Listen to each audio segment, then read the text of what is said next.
আজকে আমাদের গৌরবের দিন। যে বিপ্লবের মাধ্যমে বাংলাদেশ আজকে নতুন বিজয় দিবস সৃষ্টি করল, সেটাকে সামনে রেখে এবং আরো মজবুত করে আমাদেরকে সামনে এগিয়ে যেতে হবে।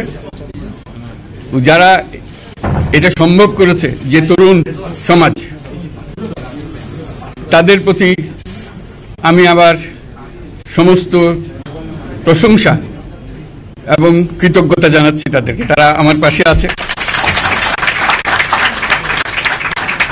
এরা এই দেশকে রক্ষা করেছে, এই দেশকে নতুনভাবে পুনর্জন্ম দিয়েছে এবং এই পুনর্জন্মে যে বাংলাদেশ পেলাম, সে বাংলাদেশ যেন অত্যন্ত দ্রুত গতিতে এগিয়ে চলতে পারে, সেটাই হলো আমাদের শপথ।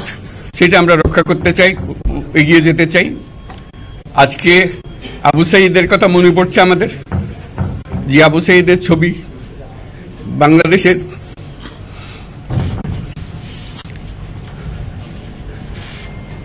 প্রতিটি মানুষের মনে গেঁথে আছে, এটা কেউ বলতে পারবে না।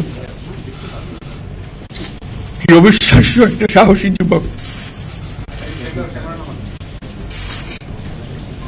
বন্দুকের সামনে দাঁড়িয়ে আছে এবং তারপরে থেকে কোন যুবক, কোন যুবতী আর হার মানে নাই, সামনে গিয়ে আছে এবং বলছি যত গুলি মারো, মারতে পারো। শপথ আমাদের যে প্রতিজ্ঞা, যে আমাদেরকে এটা করতে হবে, ঘরে ঘরে পৌঁছাতে হবে। মানুষ যেন জানে যে বাংলাদেশ স্বাধীন হওয়ার অর্থ হলো তার নিজের পরিবর্তন, ব্যক্তির পরিবর্তন, সুযোগের পরিবর্তন, তার ছেলে মেয়ের ভবিষ্যতের পরিবর্তন।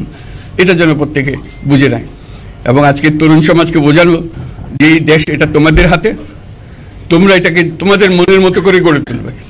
তোমরা যেগুলো স্বাধীন করতে পেরেছো, তোমরা এটাকে তোমাদের মনের মতো করে গড়তেও পারবে এবং তোমাদের দেখে সারা দুনিয়া শিখবে কিভাবে একটা দেশ, একটা তরুণ সমাজ গ্রহণ করতে পারে এবং তাকে পাল্টে ফেলতে পারে।